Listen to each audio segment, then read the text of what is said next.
My dad texted me, "Don't contact us. Don't come around. You're on your own now."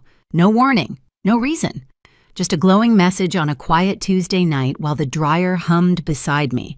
Then my sister reacted with a like it was a joke. So I smiled, typed back, "Great. I'll cancel the auto payments first thing tomorrow." And that was it, the second everything flipped. By midnight, the family chat exploded.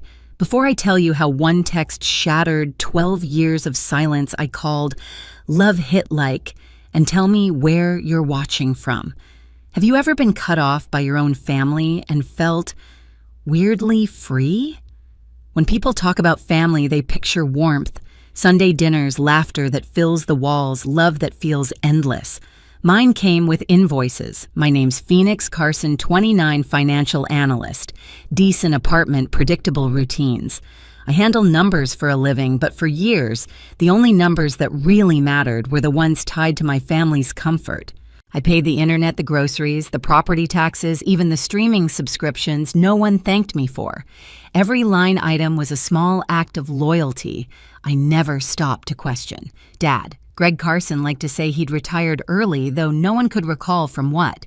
He called it burnout. I called it convenience. Mom Marion quit soon after chasing what she described as peace.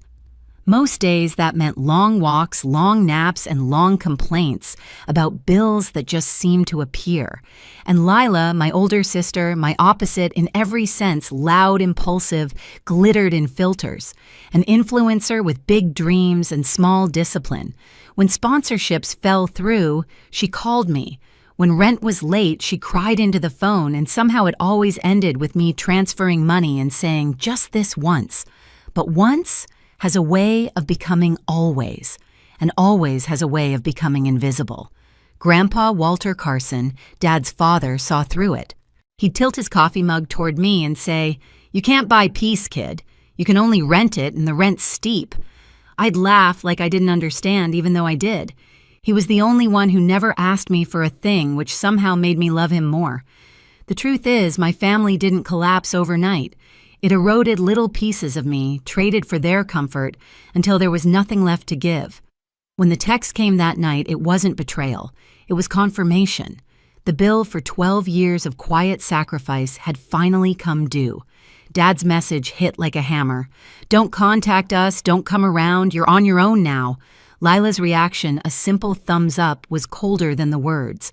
No explanation, no call. Just that tiny blue icon flashing under my father's cruelty. I stared at the screen, my reflection ghosted in the glass. For once, I didn't feel panic. I felt air. I typed back, "Great. I'll cancel the auto payments first thing tomorrow." It wasn't anger that moved my thumbs. It was balance. The math had finally evened out. By midnight, my phone was glowing like a warning light. Missed calls stacked like dominoes, Mom pleading, Dad demanding, Lila gaslighting. But I didn't reply. I poured a glass of water, turned off the dryer, and whispered to myself, "This is what stopping sounds like." It wasn't revenge. It was a reset. And by the time the first hint of dawn touched the window, I knew the silence that followed would be louder than anything I could ever say. The messages didn't stop that night, they multiplied.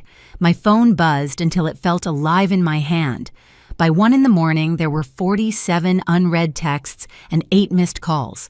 The last one was from Mom. What kind of daughter talks like that to her family? I didn't answer. I just turned the screen face down and listened to the silence press against the walls. When dawn crept in, I was still awake. The apartment smelled faintly of detergent and lavender, clean but empty. For the first time in years, I didn't have a bill to pay, a phone call to make, or a favor to fix. The quiet felt wrong, too wide, too new. At 6 a.m., my phone rang again. The name flashing across the screen wasn't one I expected, Grandpa Walt. "Morning, kid," he said. His voice was gravelly soft around the edges. "You okay?" "I'm fine." I lied. "Good. Bring your calm face," he said. "You'll need it." An hour later, I was driving through streets that still remembered me, old storefronts, the park where I learned to ride a bike, the bakery, where Mom once worked before finding peace. Every corner looked the same, but I didn't. Grandpa's house sat on a quiet hill, coffee smell, leaking through the open window. He was already at the table when I walked in, 2 mugs, a plate of buttered toast, and a folder thick enough to hold history. "You look tired," he said. "I stopped sleeping when I stopped paying." He nodded like he'd expected that. Then he pushed the folder toward me. "You need to see this." Inside were papers, letters, and tax records with an address printed again and again: Cedar Hollow, the house where my parents lived, the house I grew up in. "I don't understand," I said. "You will," he replied. "They never owned it, Phoenix. Not for one day. It's mine. Always has been." The air left my lungs. "They told me I know what they told you," he said gently.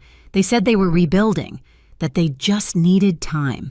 12 years is a long time for a temporary stay." I stared at the papers, the numbers, the signatures. It was all there. My parents hadn't just lived rent-free. They'd treated kindness like a deed. Grandpa leaned back, eyes steady. "I gave them 60 days to leave." "Does Dad know?" "Not yet. But he will." I pressed my palms against the table. "They'll say I made you do it. They'll say anything to stay comfortable," he said.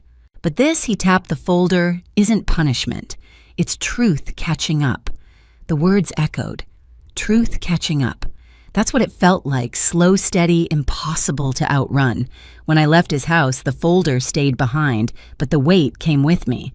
By the time I reached my car, my phone was lighting up again. Dad's name, Mom's name, Lila's name, all stacked on top of each other. I didn't pick up. I just whispered, "Let them call," started the engine, and drove home to the sound of my own breathing. 2 days passed before the next blow landed. By then, the group chat had turned into a graveyard of half-cent apologies and guilt trips. Lila's last message was a voice note. Her tone cracked and furious. "You think cutting us off makes you better? You've ruined everything." I didn't respond.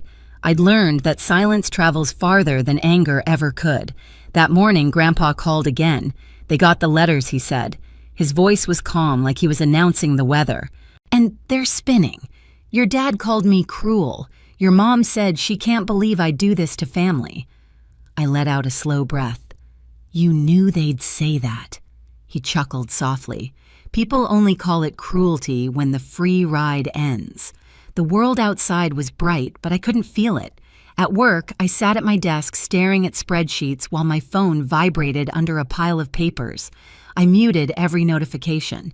For once, I didn't need to chase balance on someone else's behalf.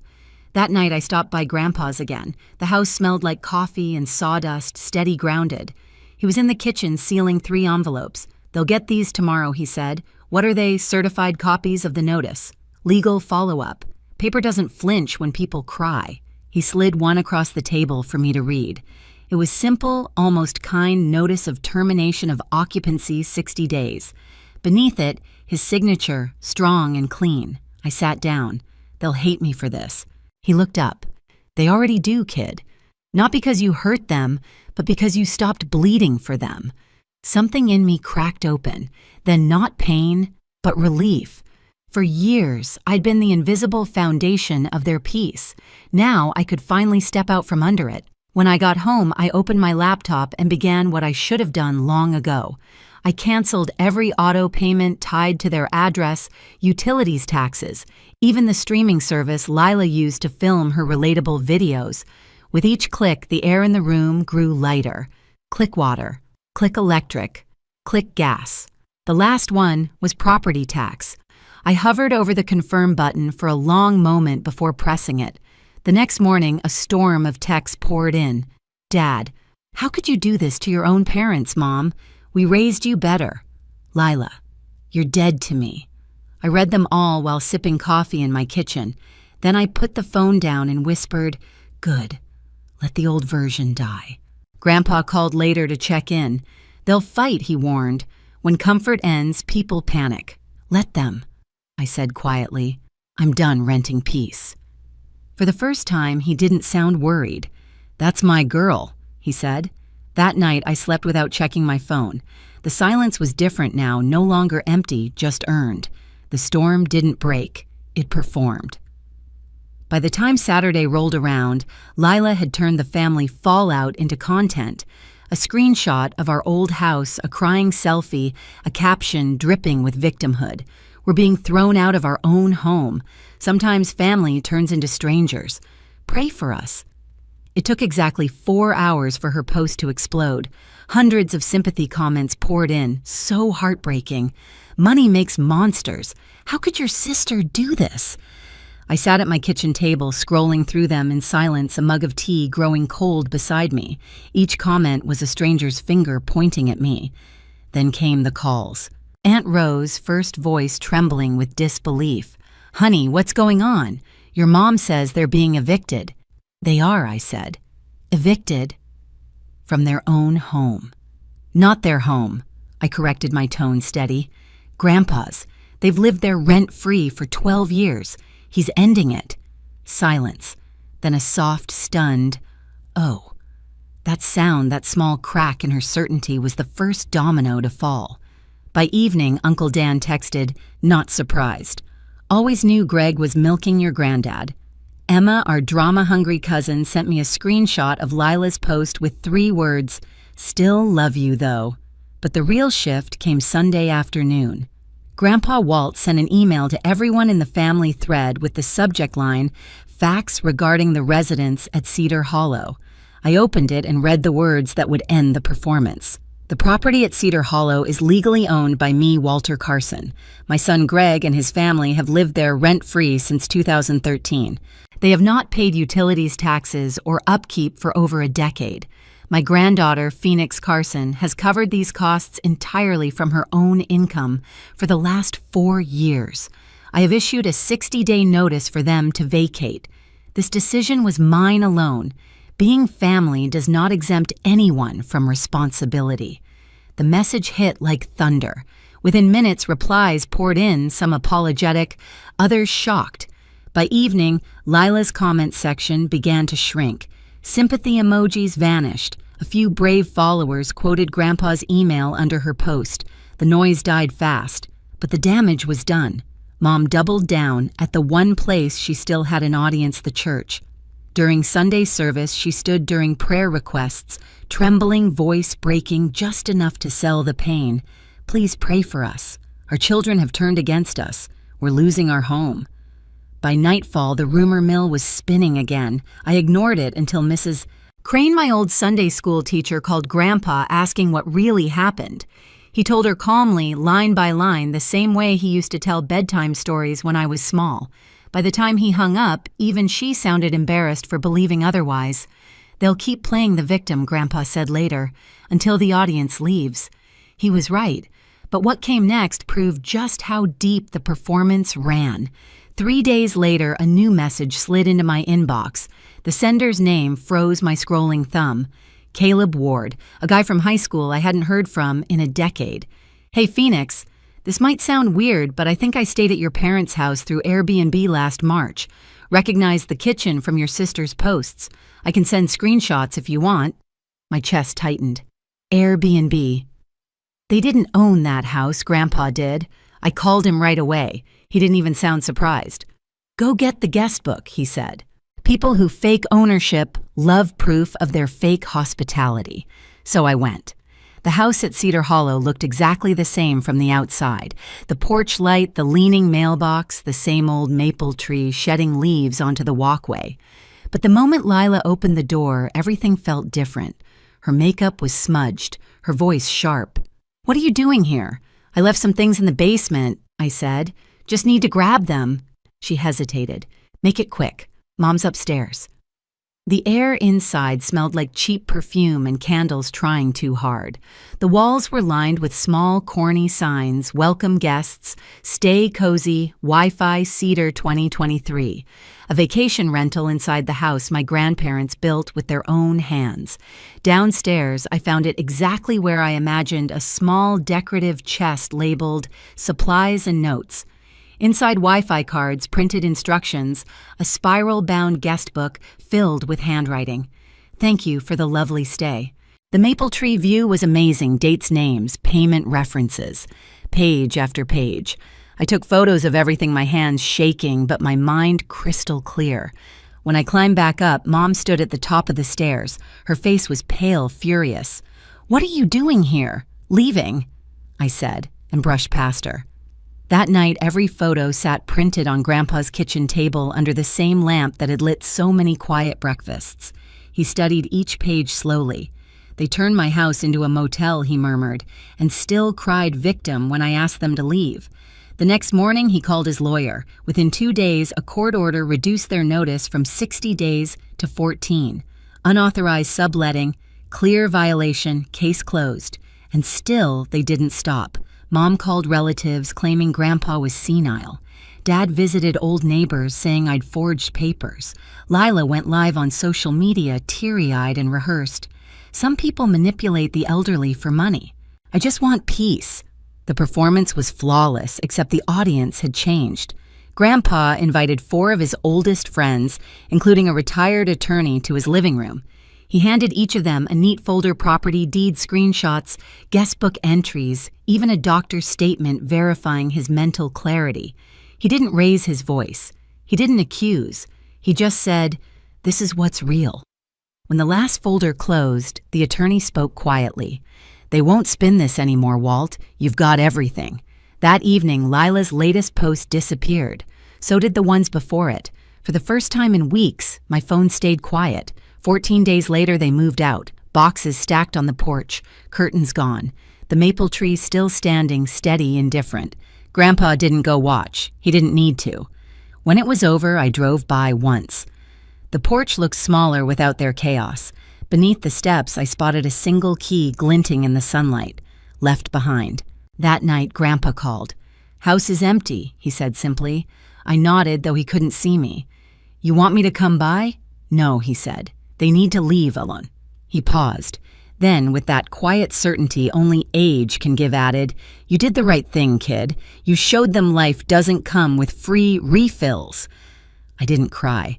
I just looked out at the city lights and felt something unclench in my chest. 12 years of invisible labor. One truth. Justice had never looked so still. When the moving truck finally disappeared down the hill, the silence felt different, earned not empty. I stood by the window of my apartment, the same one that used to smell like lavender and exhaustion, and realized it finally just smelled like me. Grandpa Walt called that afternoon. "House is quiet," he said. They left a cracked flower pot and a key. "You want it?" I smiled faintly. "No, I like my life as it is." He chuckled softly. "Peace doesn't always come from who leaves. Sometimes it comes from who you let go." 2 weeks later, a plain envelope showed up in my mailbox, Dad's handwriting. Inside was a letter and a half-filled loan form with my name already typed in as co-signer. No apology, just manipulation wearing a polite mask. For a moment, I just stared at it. Then I laughed. Not bitter, not angry, just tired. I took a photo of the form, sent it to Grandpa, and said, "Guess they're still digging." He replied, "Then we'll just build higher walls." The next day, he called his lawyer. By evening, my credit was locked down, every account protected. For the first time in months, I felt completely safe. That night, I poured myself a cup of tea, stepped onto the balcony, and let the wind move through me. The war was over. All that was left was quiet. I haven't spoken to them since, and that silence has become its own kind of peace. The house at Cedar Hollow sits empty now, sunlight drifting through its windows like forgiveness. I stopped the payments, but really, I stopped paying for peace I never received. If you've ever had to protect yourself from the people who were supposed to love you, you know it's not cruelty, it's clarity. You're not alone in cutting ties to heal. Hit like, share your story in the comments, and subscribe for the next one.